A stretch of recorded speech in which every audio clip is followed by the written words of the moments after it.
right, kitty. You hang in there. One more day until we get you some turkey giblets. All right? I get a high five? Okay, a spell works. All right, it's a Wednesday, November 26, 2025, one day before Turkey Day. Gobble, gobble. What do you think about that, critter? Nothing? That's Critter. He hangs on my rearview mirror. He likes to live, laugh, and smell good. He's an air freshener. You got plans for Thanksgiving? You're just going to sit around and smell good. Sounds like a plan. All right. Car says 58 degrees Fahrenheit.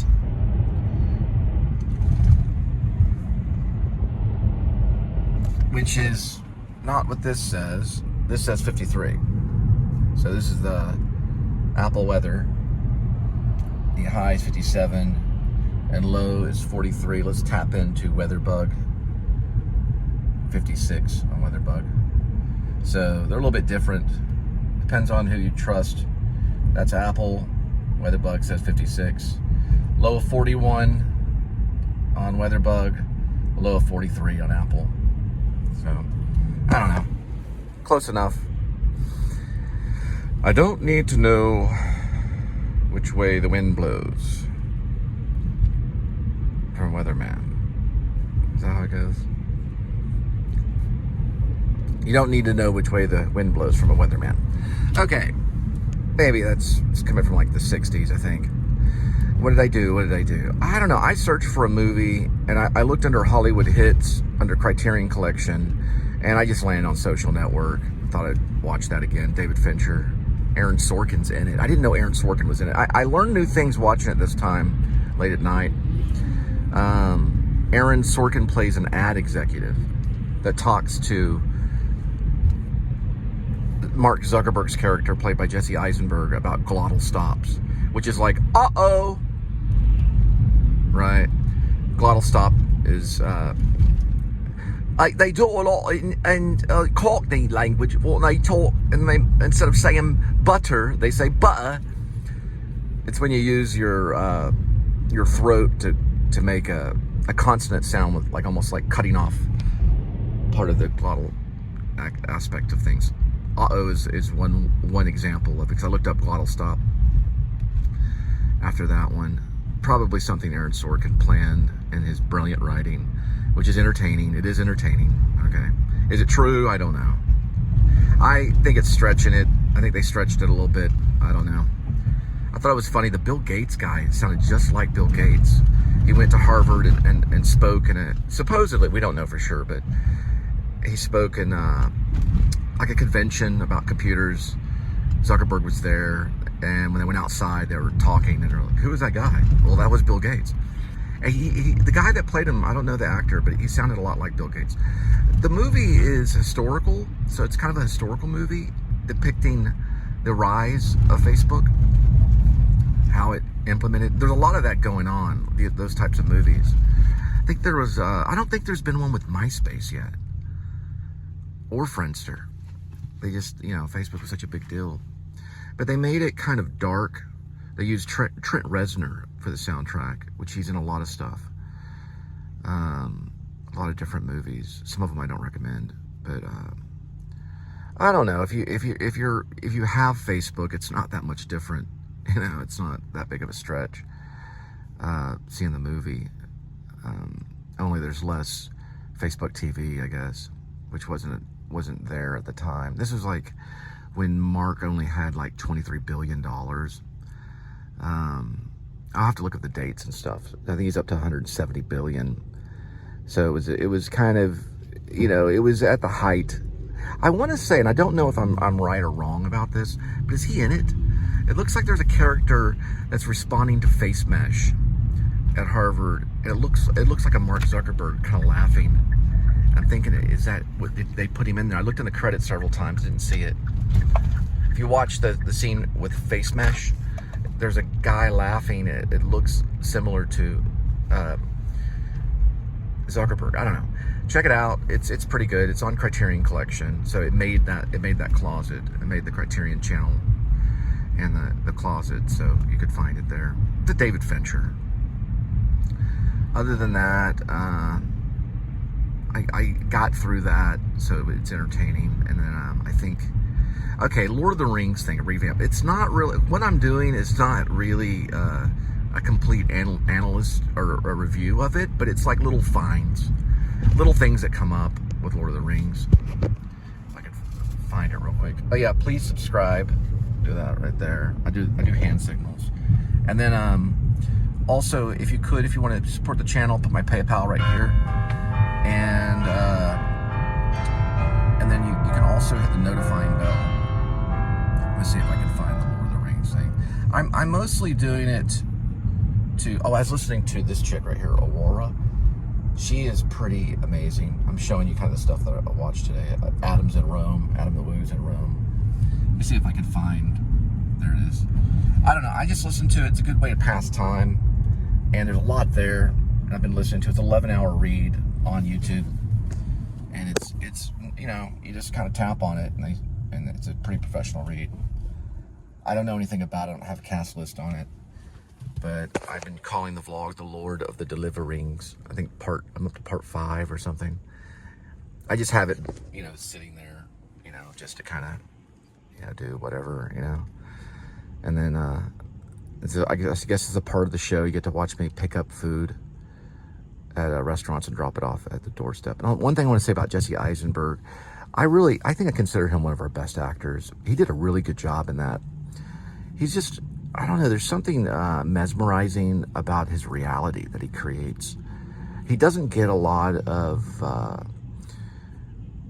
talk about, like actors like Philip Seymour Hoffman did or Marlon Brando, but I think he deserves more recognition. I thought he should have got Best Actor for playing Zuckerberg in Social Network, The Social Network. Big fan. I've never seen him in anything that I didn't like, and he's interesting and believable to a heightened degree than other actors. I'm just putting him above some of the other actors. Sorry about that. Don't mean to do that, but big fan of Eisenberg. Now, let's see. I'll probably try to find more of an artful film. I think that is an artful film. I think Fincher, I think he knew how he was laying that one out. Probably he was very advanced at that point. I think that was after Fight Club. That was post Fight Club. I'll look at the year later. All right, here we go. It's a 2010 film, drama history, 2 hours. Farrington Field, they do have their Christmas trees out. I saw it last night. So it's right here on University, right by Farrington Field. And then Casa's doing Rudolph, and then Wizard of Oz from January 23rd to February 15th. All right, Mellow Mushroom coming up, 5:28 arrival, 7 minutes and 2.7 miles. Also about Social Network, because I watched it. Yeah, Justin Timberlake's in it too. He's also very good. You ever want to see him in a really good movie? Alpha Dog is a great one. But he's good. He's good. He plays Sean Parker, the guy that tried to run off with Napster and had to drop it because of lawsuits, and then picked up Facebook. I didn't know. Like, there's a lot of historical stuff. If it's all true or not, I don't know. I mean, I didn't do the research myself. But if Aaron Sorkin did all that research, okay, one question about Sorkin and the Social Network. There's a lot of computer information about him breaking into Harvard. I wondered if that actually came from Zuckerberg to Sorkin, if Sorkin interviewed him, or if Sorkin got the information from another computer nerd. Not that Zuckerberg is a computer nerd, but I wonder if he got the information he got it somewhere. They basically have this whole opening. I guess Fincher probably maybe had some, I don't know if he had any controversial over, but it goes over like every single aspect of how he broke in to different parts of Harvard. Like, there was something called the Facebook in Harvard, and it was like all the students' photos. So he create this kind of game called Face Mesh, which he got reprimanded for and nearly kicked out for. And I'm wondering if he got the information from him or from someone else, or he just went and studied computer stuff. But it's detailed information about how he went through these back doors and the monologue is very very quick. You know, it's like super fast on how, you know, he went into these different servers. And then, of course, when he's called before the board in Harvard, the computer security team reprimands him, and he does apologize in the movie, you know, but then he says, I think that you guys owe me some recognition, you know, for showing you how you have so many back doors open in your computer's security, you know, and I got in everything. But he was probably the only one on campus that could do that. And everyone's great in it, you know, it worked. It's a success, you know. But who knows what that was really like. If it was kind of laughed upon or if it was a serious thing. I'm surprised they didn't just kick him out right then. I mean, I'm very surprised. Harvard's I've been on campus. Actually, what I did was when I got married a second time, we did like a 13 colony trip, and we actually got to go to Harvard. I got some photos of some stuff on campus and like a bookstore, nearby bookstore. It doesn't look anything like the movie though. The movie, they captured it in a different light. To me, when I went there in person, it looked much older and run down. More kind of like Good Will Hunting. If you've seen Good Will Hunting, that's what Harvard kind of looked like when I was there. It didn't look like the modern day Fincher version. I wonder if Fincher did something that was different lighting or something. All right, zoo stuff. All I want for Christmas is zoo. Gift membership. Fort Worth Zoo. One of the best zoos around. Now for the southern type, we got TCU. This is Fort Worth's TCU. Established in 1873, about 152 years ago. This is the campus. I've been on campus a few times. I was a Wesleyan person, Texas Wesleyan, over off of Rosedale. It looks like they're doing photography. They do it usually right here, any type of photography. But I had friends that were at TCU, and I wanted to see Annie Baker's circle mirror transformation, which was done here about a few weeks ago, kind of the beginning of November. I did not get to make it. I would have had to gone without Linda, and I didn't really want to do that. So instead, I just, I don't know, decided not to. Park Ridge. I love this house right here. It reminds me of, like, I don't know, some kind of cozy house a writer would live in. Look at the front yard. I don't know, this may not be a good angle. And they got that beautiful tree. It's got that turret right there. It's a cool looking house. I don't know if it's historical or not. I don't know much about it. I did drop off a pizza there one time. Or some kind of food. I don't know which one it is. Probably a pizza.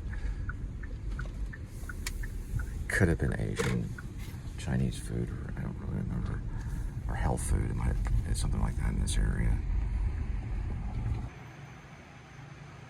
Holiday hours closed tomorrow. Christmas Eve closed. Christmas Day closed. New Year's Eve are open. New Year's Eve. Mellow Mushroom on the way. 555 arrival. 12 minutes, 4 miles for that delivery. I don't want to make the whole thing about the movie, The Social Network, the 2010 movie, the David Fincher one. But I noticed that Sorkin, I don't know if he mapped it out for the director in the script. He probably did. He wrote the screenplay. I'm talking about an award-winning playwright that wrote the screenplay. But there were victory moments, I noticed, with Zuckerberg in the movie that Jesse Eisenberg portrayed. And I don't know how to describe victory moment, but you know, he all of a sudden runs back to his dorm room to add, you know, a genius idea, which was about status. You know, like the purpose of Facebook was like a dating app, you know, which it kind of is. But he had to change the status. Like, are you single? Are you married? Are you divorced? Is it complicated? which was added later, and that was like a big moment. So it made you, in a way, because it was a victory moment for the character, right? So the character was like, oh, this is what I need to do, and this will work, and I need this algorithm. It started with this algorithm for Face Mesh that Savion, whatever his name was, Andrew Garfield's character. I'll look it up later. He's on the mast. He's on the Facebook mast, supposedly.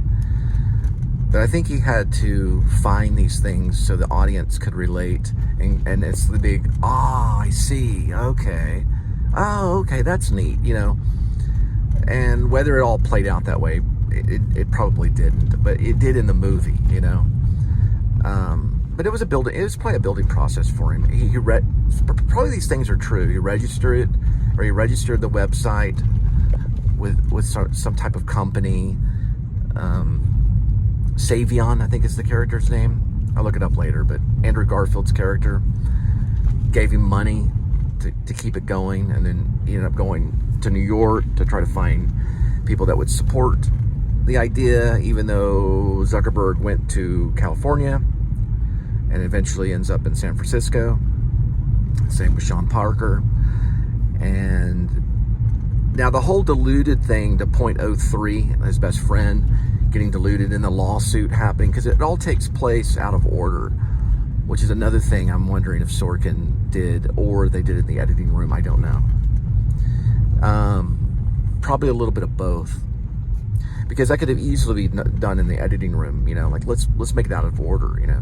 But can it be written that way? That I'd like to know. That would probably be genius. Level of writing, because it just blurbs in, or it just goes right into the courtroom, which is not really a courtroom. It's more of it like a office room. It's not like a courtroom with a judge. It's like they're settling out of court, or they're trying to find out a solution on if these people even deserve the money, like the Winklevoss twins, who wanted to start Harvard Connection, which was kind of what Facebook, according to Sorkin's view and venture, what it could have become, but he went off and did his own thing, which Harvard supported, because whenever I thought there's a lot of really good, real kind of aspects of maybe how Harvard responded to people going to a head office, where someone stole something from another student, which they were saying intellectual property, and they're saying, well, you should kick him out. He stole the Harvard Connection idea, but he just changed the name and made it Facebook. That's not exactly stealing. And also, when you're writing papers, that's what you kind of do. You're not really kind of supposed to. Some genius writers don't at all, but you're quoting other writers, and you can paraphrase and change the wording, or you can directly quote it and put it down in MLA format, if you know anything about writing college papers. He just changed the name and started up something on some website that probably wasn't too big of a deal, and then emailed some important people in the Phoenix Club of Harvard who liked the idea and told their friends about it, and there were 650 people that were interested immediately, and then that turned into billions of people. Every company, that company is interested in Facebook. That company probably knows something about Facebook. This place probably has a Facebook tag. Maybe not all of them, but a lot of companies will have the Facebook on stuff. So it took off, and I think the twins knew that this was going to be the next big thing since sliced bread. Adding butter, this is going to be a big deal. And you got to watch that movie, whether it's true or not. If you're a business person, if you're on YouTube, you watch it and you're like, okay, I see what this guy did. And this is like, whenever they go to sue him, or they don't really go to sue him at first, they go to one of the head counselors of Harvard. I don't know if that's the right word to use, but one of the big wigs of Harvard to take him down and say, look, we have the Harvard handbook, We know this guy stole intellectual property from the Harvard connection. We're too busy rowing crew, because that's what that's what the twins did. They were athletic, bigger than he was. They probably could beat him up in a ring. Not now, though. I think Zuckerberg, any boxing now? I saw some stuff where he's boxing. He might could get a few good punches in now, but they wouldn't put 2 on 1. That'd be unfair. There were 2 twins. But that's what was happening in the lawsuit. Choosing Jesse Eisenberg for that is perfect, because he was nervous enough to do it. But they go to the guy, the counsel guy, and they say, okay, we want to sue him. Or we're in the process of suing him. We got a cease and deceased letter, or whatever you call it. I don't even know what they call it. I wasn't a business major. I was a theater arts major. A ceased and resist, or whatever, cease and desist. It's basically when they try to stop the business from flourishing. A cease letter, basically, and desist, or whatever it's called. I'll look it up later. And we want to stop this from going forward. We want to seize his business immediately, because it's going to take off. And he says, well, guys, you know how Harvard feels about this. We don't want you to go in that direction. We don't want you to sue him. He's inventing his own work. And it's better to invent your own job than it is to, work for someone else or whatever. It's a do-it-yourself kind of guy, is basically what he was saying. And they didn't care, They weren't in his mindset. He's kind of seen as a prophet character, almost. And they're going after his prophecy, which was the Facebook, which became Facebook. When they dropped the, right? They say that in there. I caught that. Actually, I think they would have said, I think we should drop the, right? But they said, it's interesting the actress chose to say the. You got to listen to it, like, in detail. They don't say drop the. They say drop the, rather than drop the. If that makes any sense to anybody. I don't know. There's a band called the. But that's what they that was another victory moment, right? So you see, like, the little moments that brought it up to what it is, the status moment, dropping the, meaning Sean Parker, getting sued. And then finally, I think we would all agree that the climax of it is when Andrew Garfield goes over and breaks his laptop, because they both betrayed each other for money. And the reaction that Eisenberg has in that moment is, I think it was like brilliant, because he felt sorry for his friend turning on him, for the sake of money, which is kind of what people do. It was like a moment of betrayal on both ends. I saw they were both kind of had betrayed each other. And here's some of the cast list: Jesse Eisenberg, Mark Zuckerberg, Andrew Garfield, Eduardo. I think they say Sevion. Sevion is what I heard them say. Sean Parker, Justin Timberlake. And it shows all of these people right here. Aaron Sorkin, ad executive. He was the one who wrote it. The Winklevoss twins, or what they're called.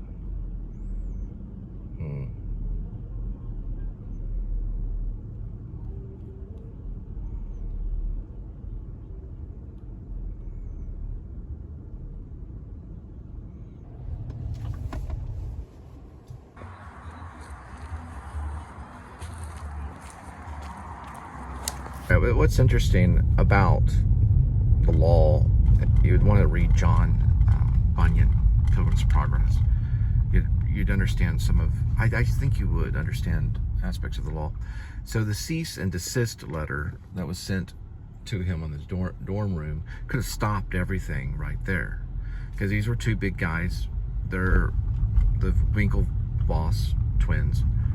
And they had a powerful father, and they had a way to get to a lawyer, and they had a way to sue, right? To bring it into a lawsuit, to make it a legal thing that if you don't cease and desist, I don't know the next steps on things, but he was just insulted by it in the movie. And so he continued. Right? You imagine them sending that letter now, it wouldn't even make it to his office, So it made it to his dorm room because he was in the process of, you know, creating something. So he eventually just left and just continued on, followed his own path. I think that's kind of where it leads to, and it ends with a Beatles song, Baby I'm a Rich Man. Baby I'm a rich man, baby I'm a rich man, baby I'm a rich man too. I keep all my money in a big brown bag at the zoo. I think it's John Lennon. So it ends with like a Beatles song, you know. But, you know, when you reach that kind of power, I don't know if there's ever, I don't think you can ever really go back. I don't think so. I don't think a person can go back from that. I could be wrong.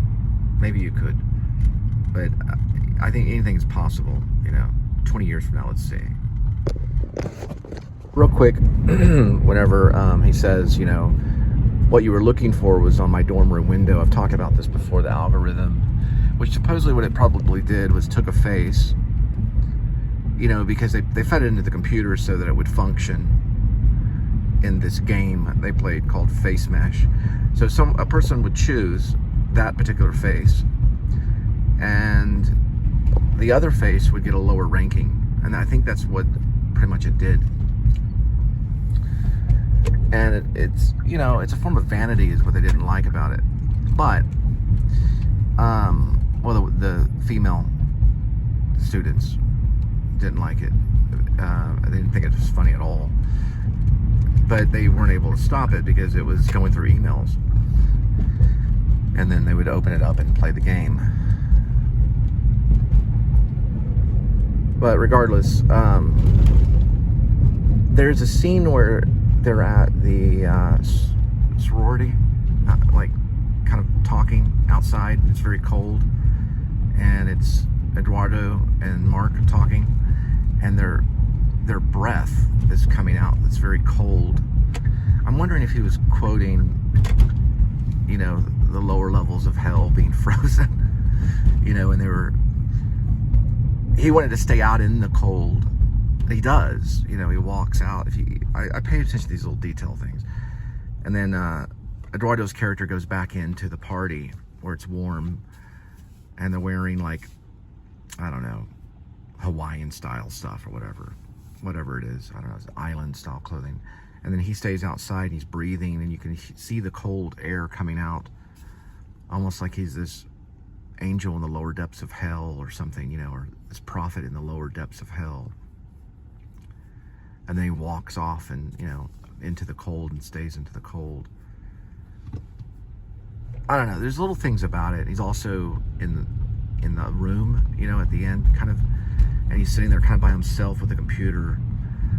But it's like the way that they position it makes him look like this kind of major loner type of person, which he doesn't come off as the same character as Eisenberg portrayed in his own display, his own campaign of being Zuckerberg.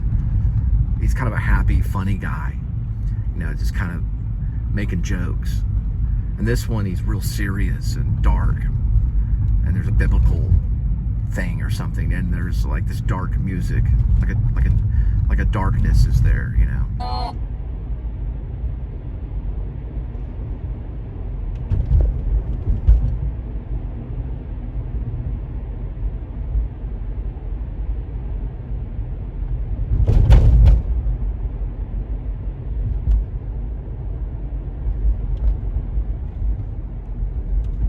Alrighty, Panera Bread, 6:18 arrival, 1 minute, 0.4 for the pick. I think we're talking about The Social Network on the 83rd Academy Awards, February 27th, 2011. Is that when it went on? I believe so. The King's Speech won that year. I don't think it is as good as Social Network. The Social Network should have won. But, you know, that's how a lot of things are. But King's Speech is pretty good. I don't know if I would even review that. It's like, entertainment-wise, I'd give it Social Network. That's all the information on the actors. Best adapted screenplay, won for that. So it did win something. Fun facts. Best writing adapted screenplay was A Social Network. Aaron Sorkin, who played the ad executive in the movie. It's based on the book, The Accidental Billionaires. That's got to be something I'm going to look into. Ben Mesrick is the writer of that book.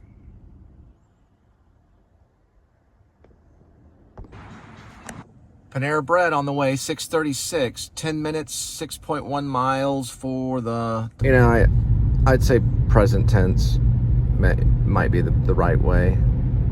I'm looking at this book right here. She's The Accidental Billionaires. Which is the story of Facebook, pretty much, I think. That's who it is. But... yeah, you know, when you've been doing something wrong for 20 years, because I always write in past tense on description.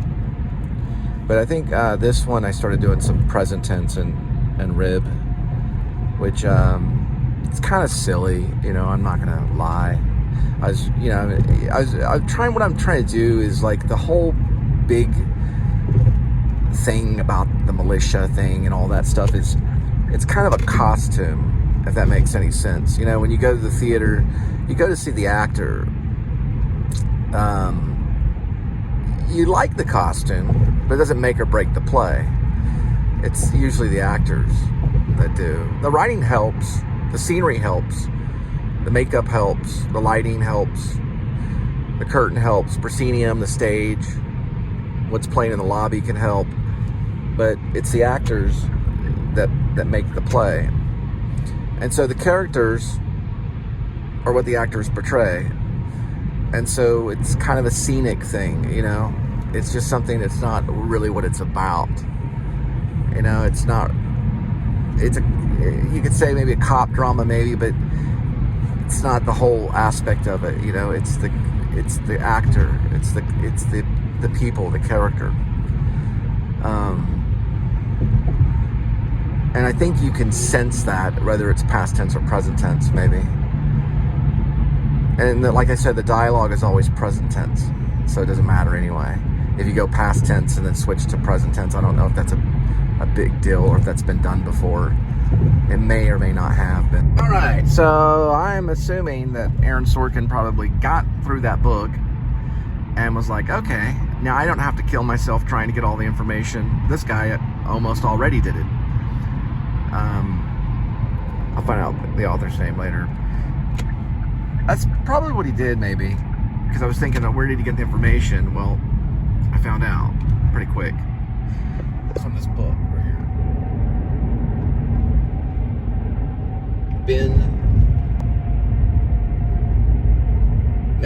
Ben Mesrick did a lot of the research for him.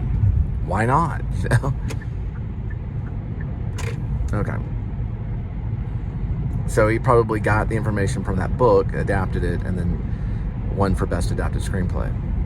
Tough one, too. Adaptations are a nightmare, probably. You have to really know the screen and how it works to adapt something. It doesn't matter what it is.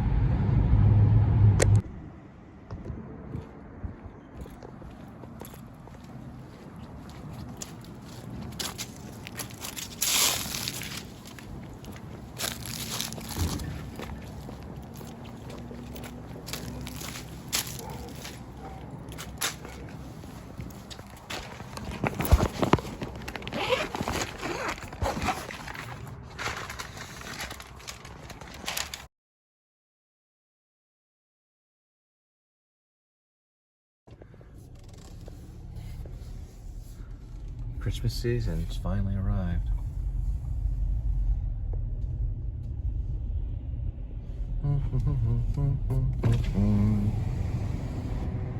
That's kind of cool. I like that. These projectors really, they do a whole lot. I don't know the price on them. I think you can get them at Walmart. I'm pretty sure you can. Definitely get them on Amazon. To me, that's probably what I would go with. If I had a house, I'd go with probably a projector. Because you set it up on the front lawn, and you just press a button basically, and it just projects all the image and everything of Christmas onto your house. But the old school Christmas lights, they are, Clark Griswold.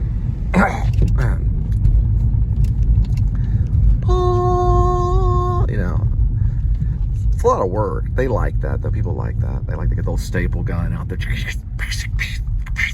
Got that bulb. Dang it. Back in the day, this was true, Christmas story. You missed one bulb, the whole thing was kaput. It was like a domino effect. Joy to the world. He just plugs it in. Now I think he's working on it right there. Now I think they have it where you can have one off and probably still independently work. I think, I don't know for sure. But the projector, that's one thing. If it goes wrong, you still got the Christmas lights. An old projector kind of would be cool.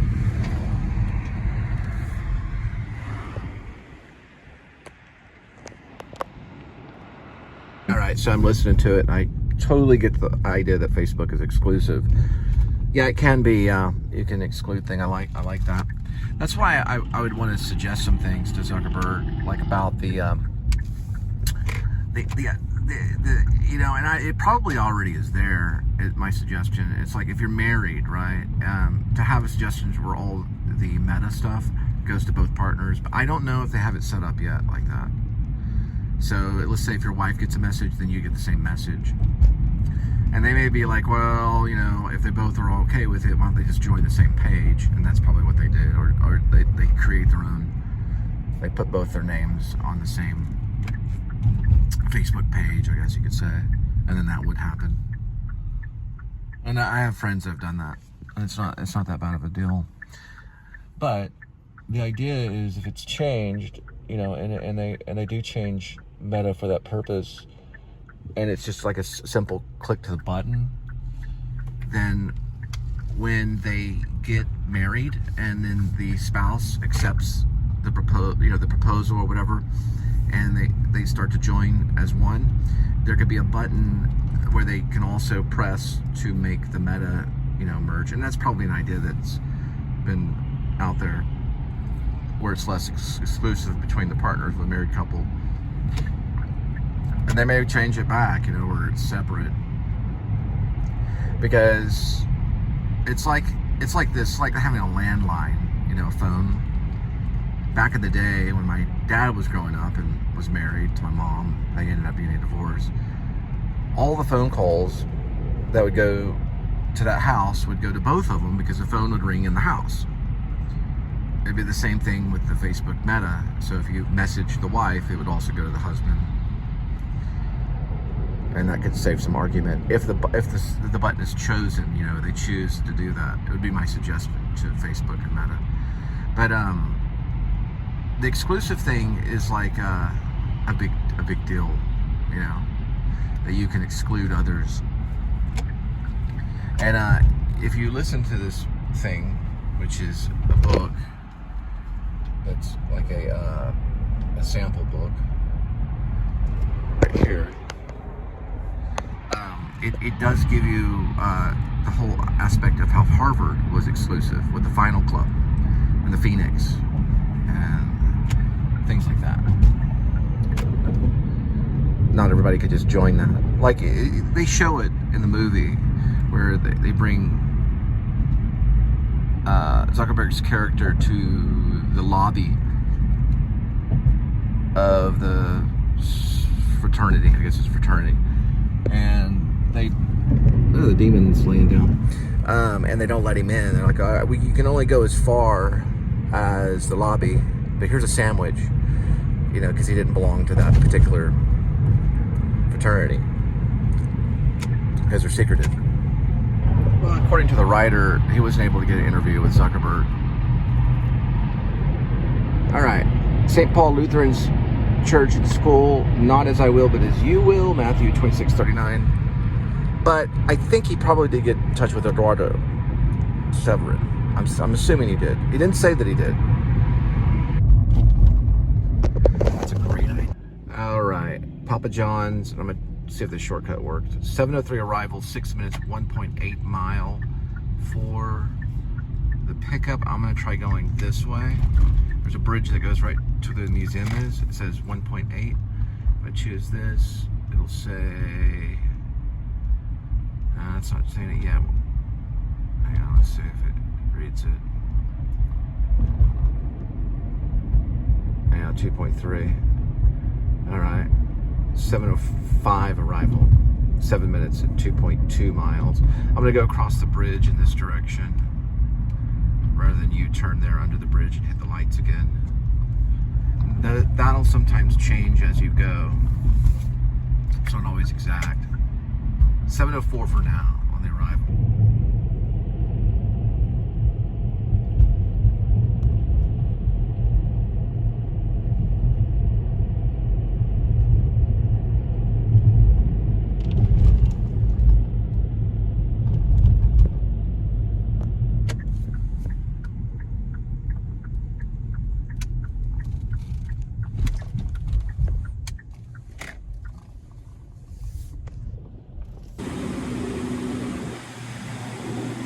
Papa John's on the way, 7:16 arrival, 7:17, 7 minutes, 2.8 for the delivery. So in the book, the reader pronounces it Eduardo Saverin. So I guess that's the pronunciation, Saverin. I think of Severance, the song Severance, and it's also, well, it's not a song, I think it's a book, a French book. Goes way back about a slave and everything. Velvet Underground did a song called Venus and Furs, Severance. It kind of sounds like that a little bit, but it's actually Saverin. I just think of that, sorry. I'm just telling you the thing to think of. To the Prepped Out Fly Club, which had spawned 2 presidents and a handful of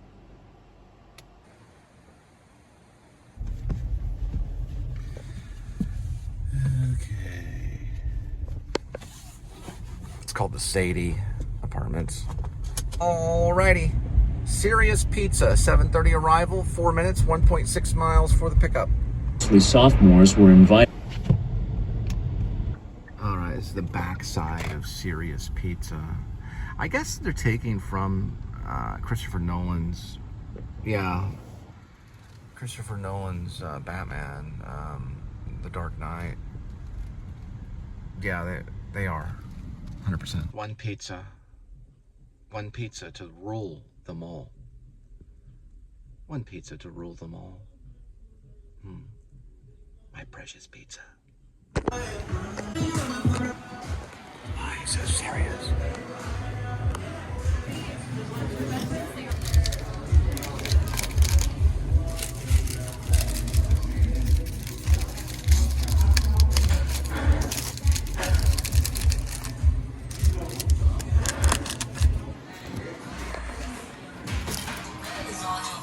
Serious Pizza on the way, 7:52, 14 minutes, 6.5 for the delivery.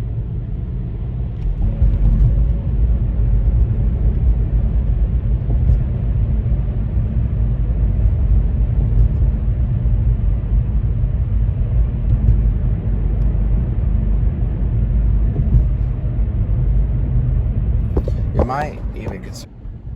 All right, there's Burnett Plaza. I think it's 567 feet tall. It's the tallest building of Fort Worth. I call this guy Tom Burnett. Wrote about him in The Thieves' Story. That's what I call him. I don't know his real name. It's just a cutout thing. I gotta check to see if that is right on the feet too.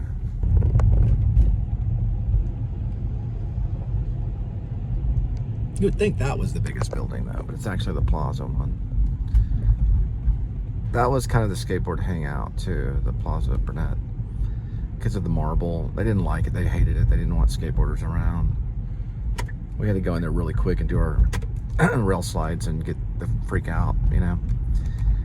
And then we'd go to the CVS and get water, Gatorade, skateboarders. You don't want to mess with the skateboarders because they know.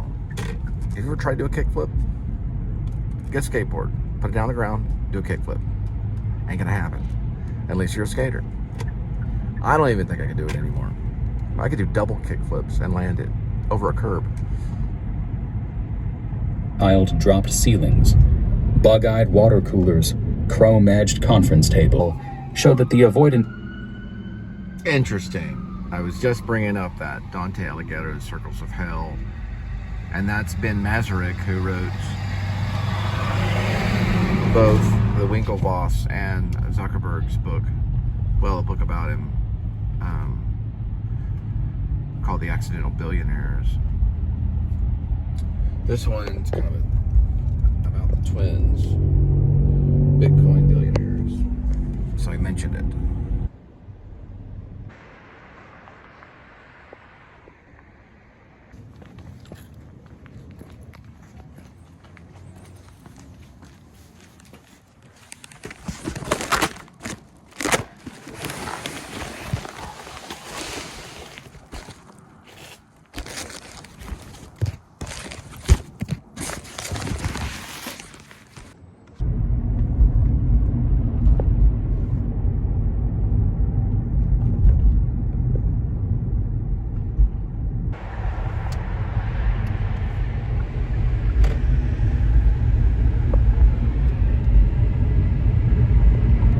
Last minute Thanksgiving shopping, Tom Thumb, 8:13 arrival, 5 minutes, 10 miles for the pickup for 2 deliveries.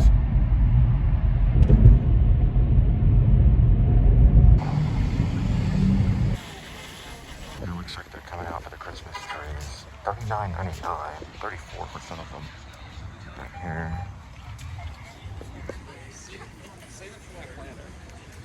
And a small tree for $30.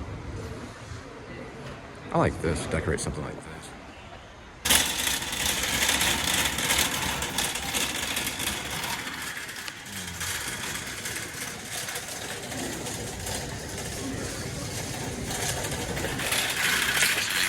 Produce. Corn right by the bakery. Got a little slot there, we can pick up all the groceries. Yeah, take it from there.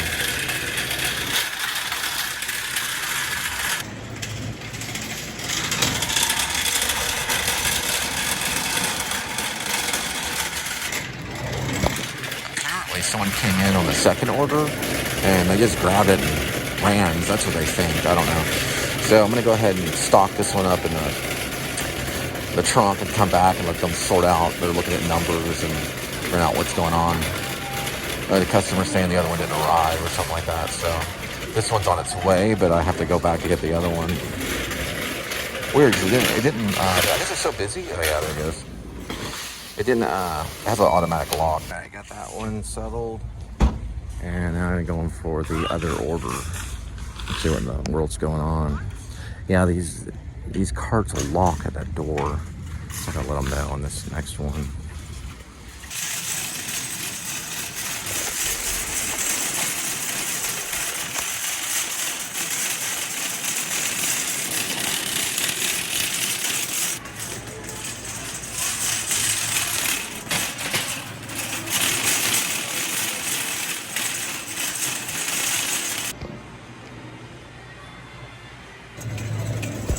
Alright, looks like no stickers are provided. It's more than 10 minutes late.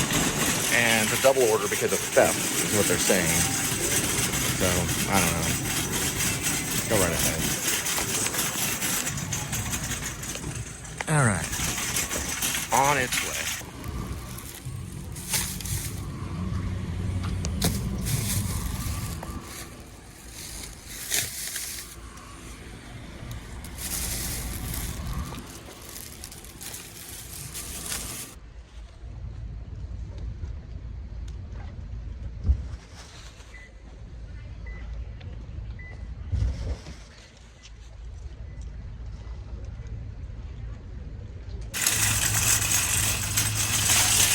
From other deliveries is what the stickers look like.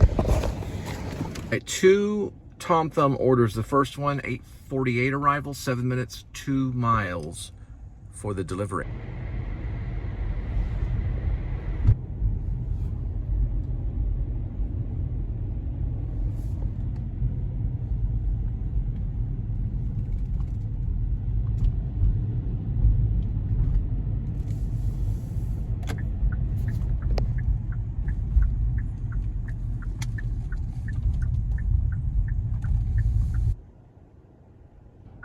looks like they missed the first drop, and I got the second drop, so they were okay with meeting me on the sidewalk. Thank goodness it's hard to get into their apartment.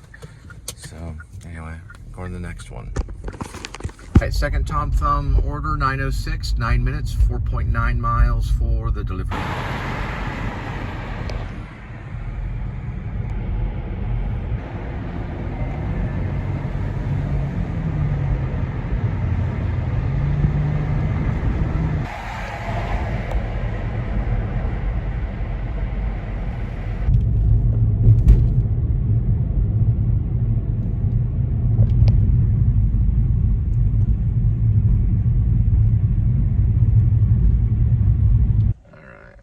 It's like a turquoise door with a star on it.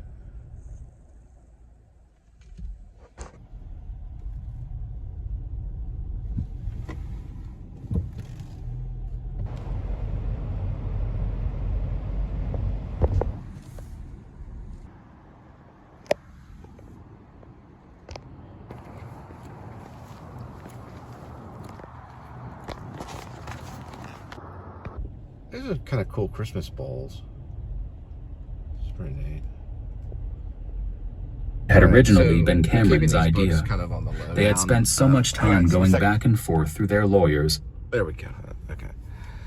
I'm still going to title it Lord of the deliveRings Part 6. I'm just going to cut in and just say Mark and the Twins. I know it's not exactly Lord of the Rings or J.R.R. Tolkien, but I had to take a break from it, so it's kind of the comic relief of this whole thing. I was getting kind of crazy with J.R.R. Tolkien, so today I was like, no, I cannot hear anything about Tom Bombadil. Yeah, and so I just, I watched Social Network last night, so I'm taking a kind of a break in reality. It's still a ring, it's a ring of billionaires, It's interesting stuff, though, the two books. I can't show that. Hang on just a second. There we go. It's on Google Books. It looks like a pretty good book. I got one at Shake Shack. 9:23, 1 minute, 0.3 miles for the pickup.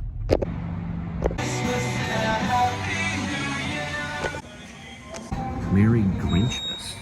Doing the Grinch thing at the Shake Shack.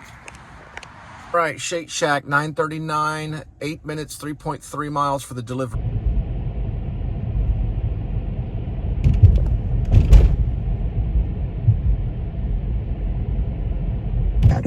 All right, switch back to Lord of the Rings. I just had to take a little break. I do that sometimes. I pick up one book and then go to another book. We're back to this one, The Fellowship of the Ring.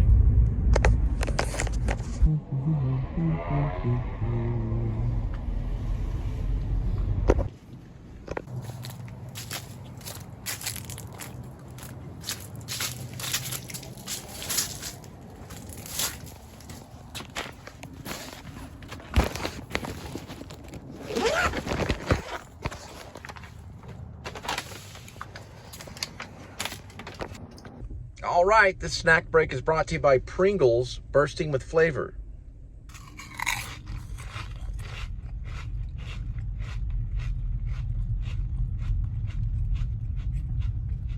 Yeah, bursting with flavor. All right, got one at the Jack in a Box on Seminary, 9:52, 3 minutes, 1.4 for the pickup. Jack in a Box on the way, 10:06, 3 minutes, 0.7 for the delivery. Again she fled, but swift he came.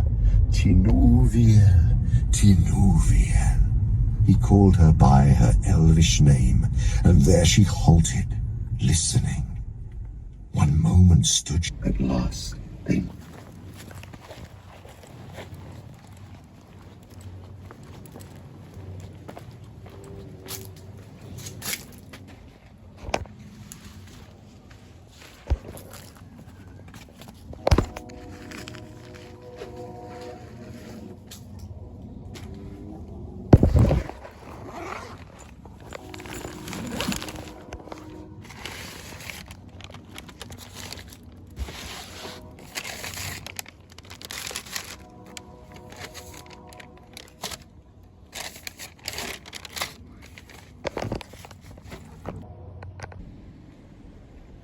Pizza Hut on our way, 10:15, or actually 10:14 arrival, 3 minutes, 1.1 for the pickup. Rum. All right, Pizza Hut. All right, Pizza Hut on its way, 10:37, 7 minutes, 2.6 miles for the delivery.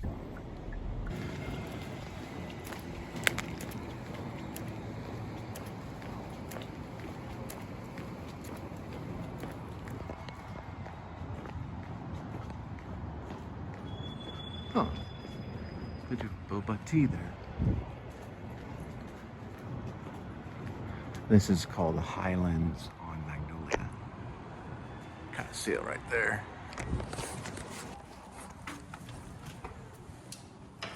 Got it. They got real nice. I'll sit down right there.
All right, got one at the grocery warehouse, 10:50, 3 minutes, 1.4 for the pickup.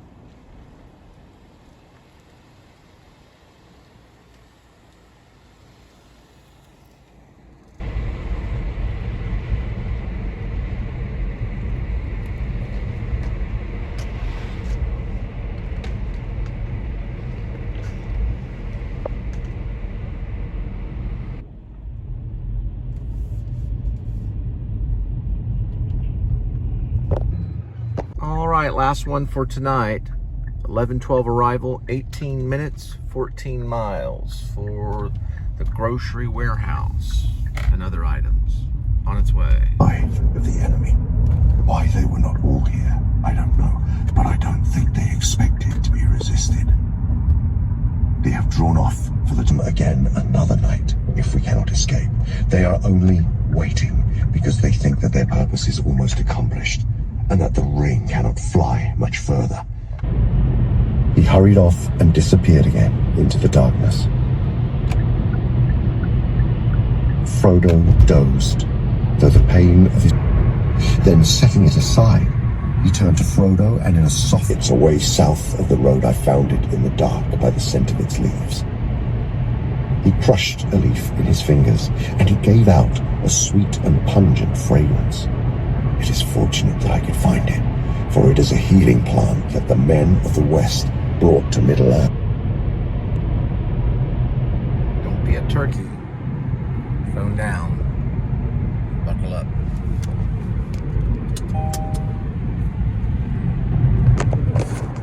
Grey river gleamed pale in the thin sunshine.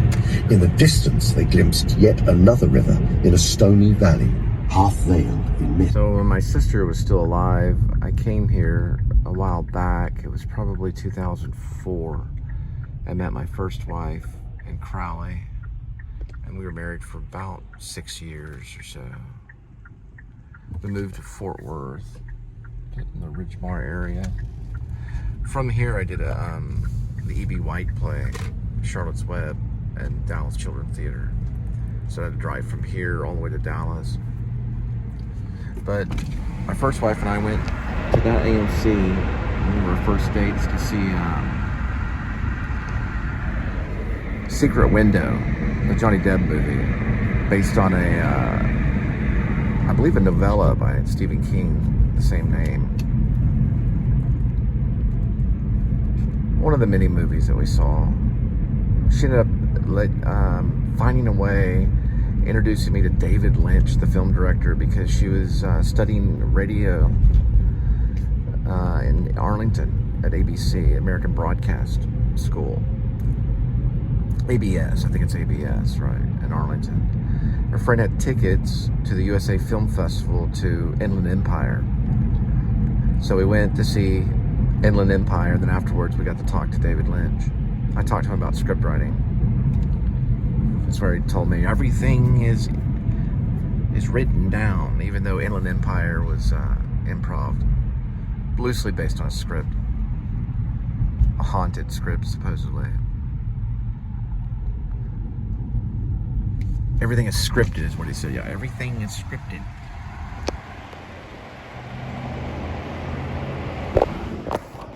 Almost worked for the Crowley Fire Department. Actually, I was going to volunteer for them, but they had a full load at the time, back in 2004. Man, they got gas here at $2.49. No, said Strider. Trolls do not build. No one lives in this land. Men once dwelt here ages ago, but none remain now. They became an evil people, as legends tell, for they fell under the shadow of Angmar.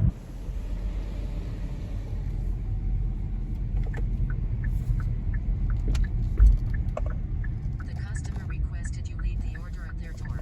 Additional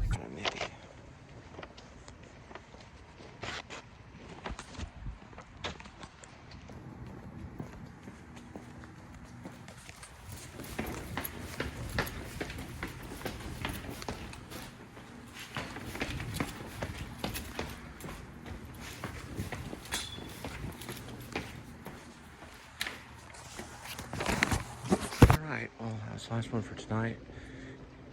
You have a good Thanksgiving. Be thankful for everything, whatever you get. A whole lot or nothing. Be thankful.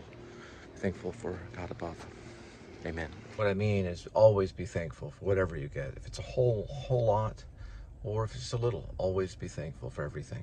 That's what we learn. Amen.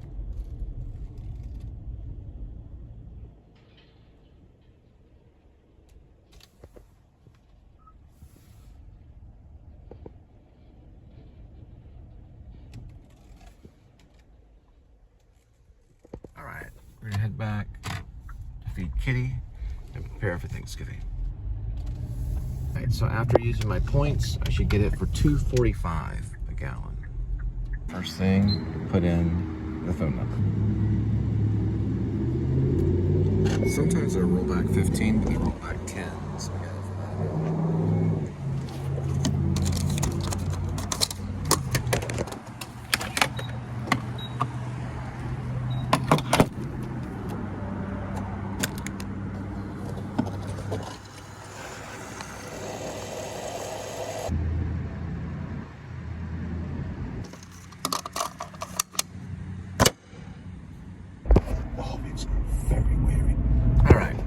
I'm gonna go ahead and take note. 110, I don't know if I did all of that tonight, so I probably maybe 90 or so.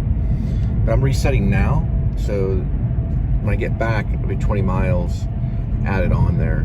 But I usually remember to reset it before the next show. Thanksgiving, taking that day off. I'm sure there might be some things open like 7-Eleven and Cracker Barrel. They might be running some of those things, but it'd be kind of a fight to get that. I don't know if I've worked a Thanksgiving before. I may have. I'd have to look through the vlog. But I am going to try to upload a Albertsons and Kroger show. A little bit of shopping at Kroger and then some shopping at Albertsons. Preparing for the holiday kind of thing. It's just mostly just showing the deals and stuff that they had that were probably about a week from now. So I don't know if I put a date on it, but it's not exactly around Thanksgiving. It was about a week before Thanksgiving. Might be able to tell by watching the show. It'll upload on Thanksgiving Day, so it won't be me shopping on Thanksgiving Day, but some people do. Because some places, I think, if I'm not mistaken, I'm not for sure, but there are some places that are open. Like, for example, Cracker Barrel, I think, is open on Thanksgiving. And there's a few diners that'll be open and things like that. But I won't say anything about that in the vlog. So you're like, oh, wow, he went there and it was Thanksgiving. So usually I always upload a day after in most cases. So what you're seeing is the day before Thanksgiving, which would be the 26th. And hats off to all the vloggers I've learned from, like Adam the Woo. I'm thankful for Adam. I think he's an outstanding vlogger. He's in Rome right now doing the Vatican. I didn't know the Vatican City was a whole country on itself. So I don't know if you have to use a passport to get in, but I think you have to show like a ticket or something to get into the country. So he went there and showed the Sistine Chapel and Michelangelo's painting of Adam. No, I'm sorry. It's I think there is a sculpture of David. I don't know if he's going to show that tomorrow. He may have already showed after review his vlog, but he showed, I believe he showed Adam and the creation, like God and the finger of Adam, like where God is basically creating Adam, I guess you could say. That was on the Sistine Chapel ceiling, which is nothing. I haven't seen that. You can't film it. They don't like you to video it. But he filmed a magnet, like a gift shop magnet. I'm trying to think for a minute. That was done by Michelangelo. He painted that, laying on his back on scaffolding over a long period of time. I remember studying that in college. But anyway, I guess I've learned in a way watching other vloggers, and so I take my hat off, and I don't have any problems saying thanks to them. I know it's not like, this is Crowley, Texas. I mean, Cher lived, I think, in Burleson or in Crowley. I think, it may have been, I think it was Burleson. Yeah, she lived in Burleson before there were even paved roads. And Kelly Clarkson lived in Burleson too. So there's some, pop culture history here, but it's, it's just a small town, middle of nowhere.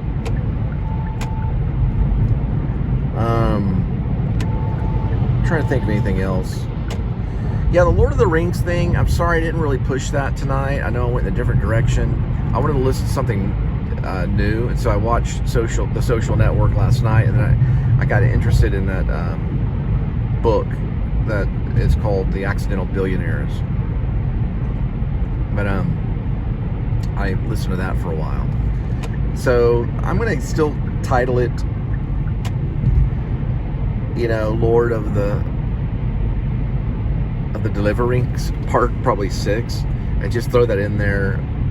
It's almost like saying that J.R.R. Tolkien was talking about a lot of other things, maybe a ring of power, but I think it fits for some reason. And then of course what I was listening to. All right, I'm gonna drive back, feed Kitty.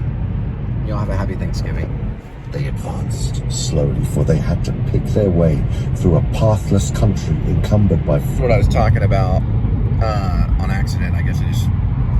Anyway, David's sculpture, there's 2 of them. There's one by Michelangelo and one by Donatello. The Michelangelo one is the creation, time, scale, and style. Michelangelo's high Renaissance. It's a marble sculpture. It's a colossal muscular figure posed for battle. Donatello's, an earlier Renaissance, is a bronze, depicts a slender, victorious youth. I believe both are in Rome. Here's a gallery. I don't know if it shows it on Instagram. Yeah, it does. People go there constantly. That's probably the Michelangelo. There's a dog in that one. Let's see if it shows it on this one. I don't know, it went into some kind of vlog thing. I'll see if I can find the photos. Actually in Florence, Italy. So it is considered a masterpiece, Renaissance art. Initially intended for the Florence Cathedral statue.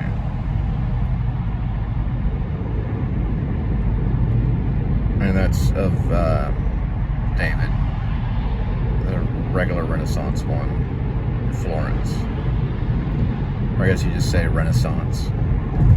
The other one that they compare it to is the Donatello bronze.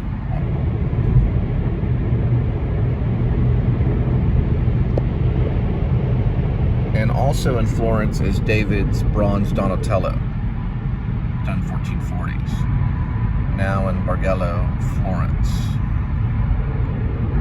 David Donatello. So they compare the two. And I think that's the one where he's holding the head. Or no, or the head of Goliath is in it, I think, maybe. Maybe down that way. Let's see. And his feet. He's holding the sword. I don't know if it's in his feet or not. But he's holding the sword of, I don't know if it's his sword or if that was Goliath's sword. Most likely it was Goliath, since he used a sling and stone to kill Goliath. Both are biblical sculptures. Bronze statue is the Donatello one of David, 1440s. Right. Also, the Michelangelo David is 17 feet tall. It was done about 60 years later, in 1500.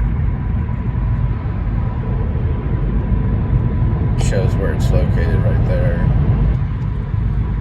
So David's a masterpiece of Italian Renaissance sculpture, 1501, 1504, by Michelangelo.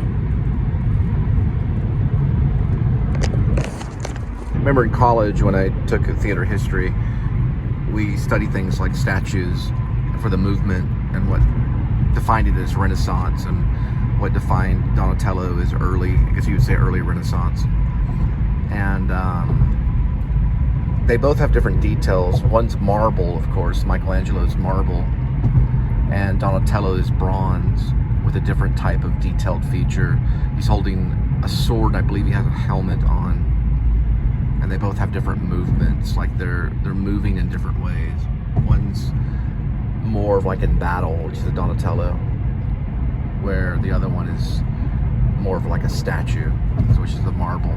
They're both statues, but one is more posed than the other. One, I guess Donatello may have more of a realistic pose. There's the train. Anyway, it'd be cool.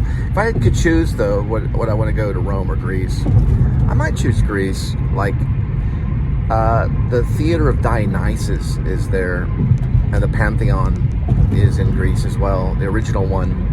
See, Rome took from Greece. They copied Greece, and they refined things, and they were more kind of detailed, and they overdid things. Where Greece was more simple. Greece, the Greeks were philosophers, and they loved simplicity. So the plays are even more. They're done with simplicity, where the Roman plays are very complex and wordy. If you go to Greece, if you ever get a chance, the city of Dionysus, there's the Theater of Dionysus, and that's where basically how we think of storytelling came from. St. Paul, same one. Sunday they may change that. The same Matthew 26:39. So they changed. They didn't change. Well, storytelling, like theater, they say started thousands of years ago, maybe even more than that, like 4,000 or 5,000 years ago, around like basically a campfire. People jumping around and dancing, making noise and stuff. It was more like dance. But when it started becoming talking is when, and there was like playwriting, is when a guy at the Theater of Dionysus was supposed to be in the chorus. They're all supposed to be singing, doing the same thing, right? Oh, and they sang these notes, very long vowel sound notes, and they used these instruments that sounded kind of like Japanese music. It was like Fellini kind of gets into it if you've seen Fellini movies, like Satyricon. But what happened was a guy just jumped out of the chorus and basically started talking to the audience. And everyone just flipped out. And his name was Thesbis. And he wasn't singing along with the chorus anymore. I'm like, what is this guy doing? And that became the actor. That became Thesbis. And the playwrights, the ones that loved storytelling, that were probably just writing the lyrics for the chorus for what theater was kind of supposed to be, it all changed and became what we know as theater, where people were talking and walking around or stories being told, They had mimes back then, but the mimes mostly just juggled and stuff like that. They weren't the mime that Marcel Marceau kind of created. And they could still tell a story just with their body. But Thesbis began talking to the audience. It's like a Robin Williams kind of character you could think of. He's like, what is this guy doing? Like a stand-up comedian nearly. And I think he just got sick of being in the chorus. He wanted to talk to the audience about it.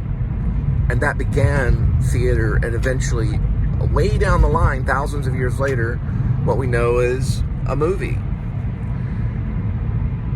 Right? Because if Thesbis never came out and started talking to the audience, then probably I'd be making some kind of chorus noise going, and like singing some kind of lyric or something only. That was the only way stories were to be known. They're still told that way. I mean, J.R. Tolkien does it in in Lord of the Rings. There's a lot of songs in it and stuff. So it's mostly like music starting off.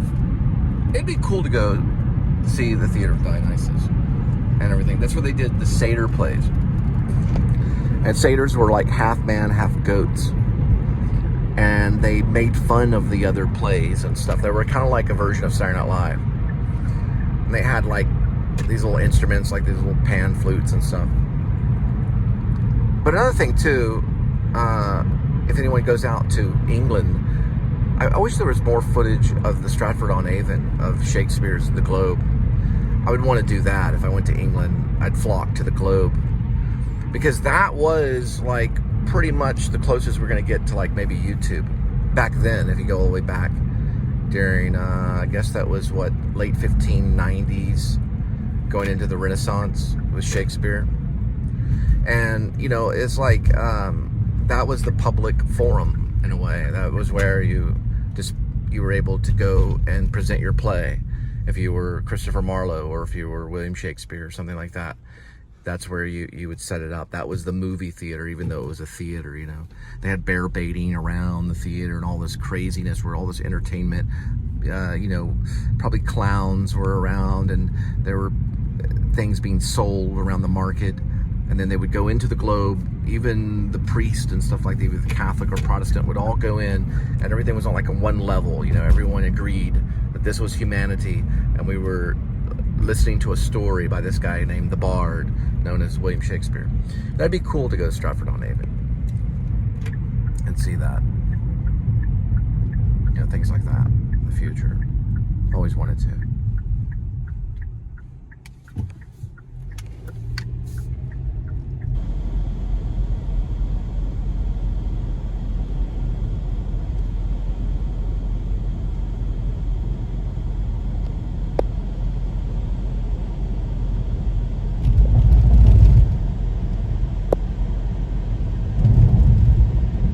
Blunted saw. They had a choice between going back or climbing over it. They decided to attempt the climb, but it proved very difficult.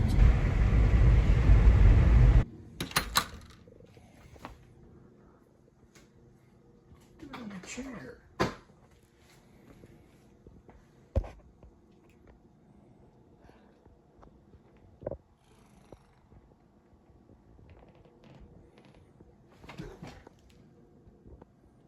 The cats outside, they're pretty cold.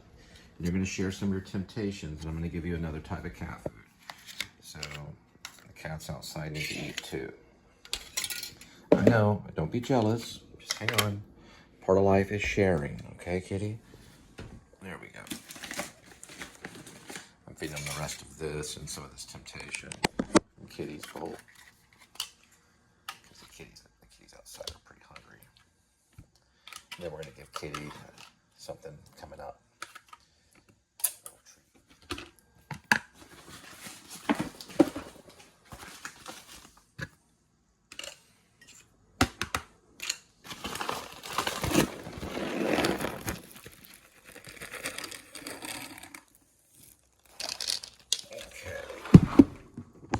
All right, so this one will be for Tabitha, and this one here is for Amy. I'll use that to feed Kitty in just a minute. So Amy and Tabitha probably. And you'll get yours in just a minute. All right, come on, Tabitha. Here we go. It's a good girl. There we go. That's a good girl. Let's get a block Kitty in for today's kitty. So see if that will work. Come on, Kitty. There we go. And then you stand over here and look this way, Kitty. All right, here we go with today's kitty. There's one kitty, 9 lives. Each life has a number. Cat life, numbers 1 through 9. Swirl the cat food and pick a cat food. Today's kitty will be having fancy feast. Seafood feast and gravy grilled for your pre-Thanksgiving snack. Here, watch out. Let me move this over this way. Get your bowl.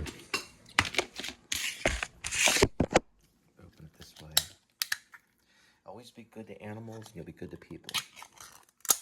Here we go. 1 scoop. Can't be perfect, but animals are a way to be nice to people. There we go. And we're going to move this. Sorry, Kitty, I don't mean to annoy you. We're going to move this over here so you don't knock it off the... Okay. And I'm going to have a pre-Thanksgiving snack of nachos with some... it's spinach, and I get to add this luxurious sour cream. I always say it's a luxury to have sour cream. And then some of this picante. And I got a text, so we're gonna try to do Thanksgiving tomorrow. We're kind of prepared for it, and we'll see how we do. I'll probably just get like a shot of the food. I don't know if I'm gonna do a whole like prayer thing for the channel, but just to kind of show what we're having a friend over. God bless. I hope you all have a good Thanksgiving.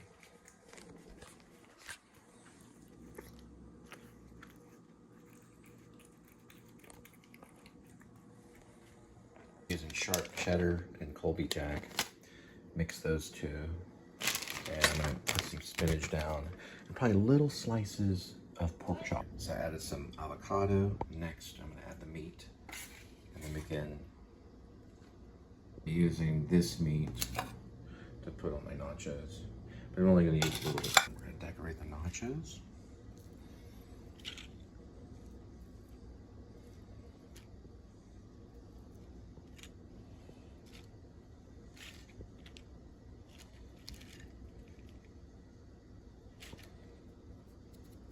And we're gonna add spinach.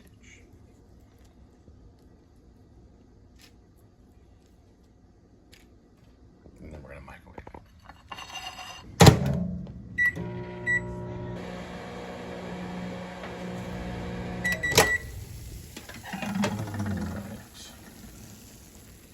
And we're gonna add sour cream. Add the sour cream, and now some picante.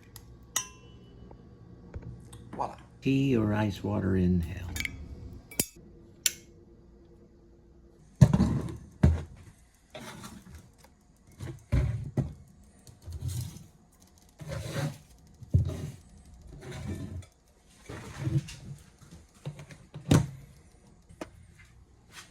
So this is my pre-Thanksgiving turkey day. Just having some nachos. Kind of see the steam on a little bit. I put a little bit of like sliced pork chop on them. Just a little bit.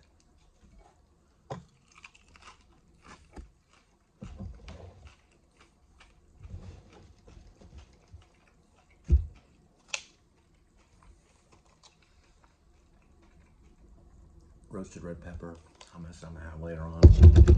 Some of these chips right here.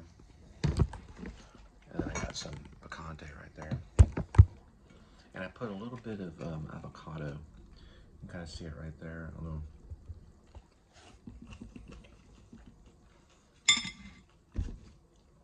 But I hope that you all have the best traditional Thanksgiving with turkey, mashed potatoes, gravy. I was raised on that stuff. I love it. Love a traditional Thanksgiving with all the greens and casseroles and potluck.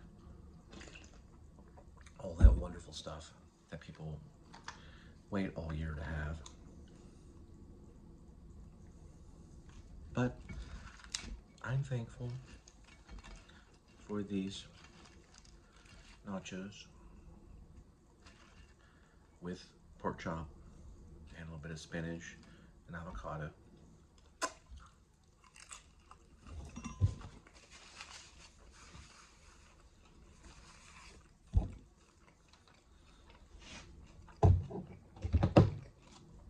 And some hummus. That's some of it.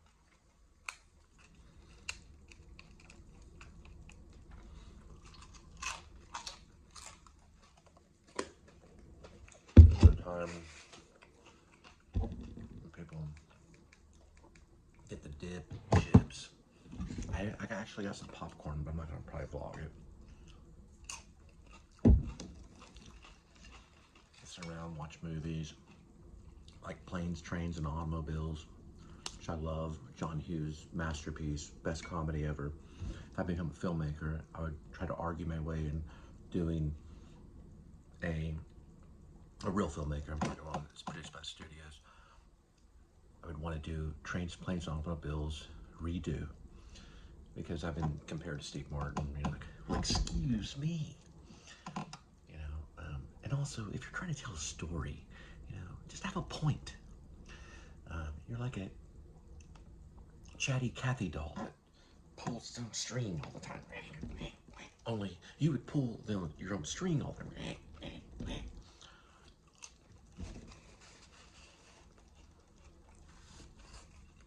Neil Page. Oh, I have an idea. So Neil Page and his wife, they end up giving Dale Griffith a little bit of money, you know, whenever he leaves after Thanksgiving. And he ends up going to New York and placing stuff, placing some of that money in some oil shares on Wall Street. He bets on the oil. That turns into about $600,000.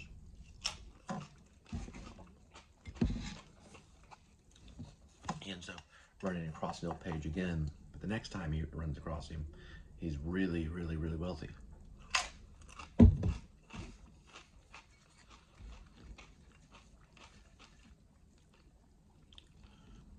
Anyway, it's an idea for a sequel to Planes, Trains, and Automobiles Part 2.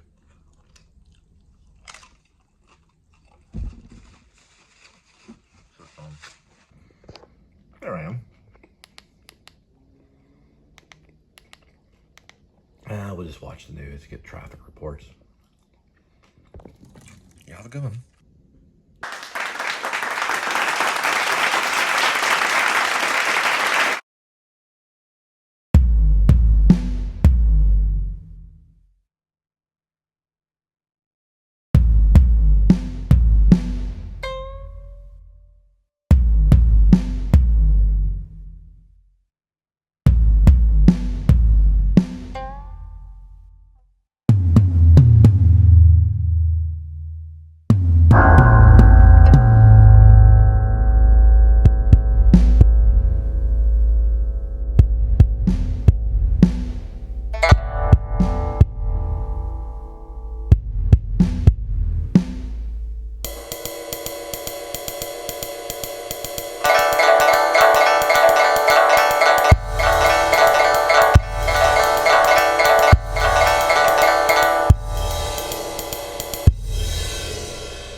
Bye.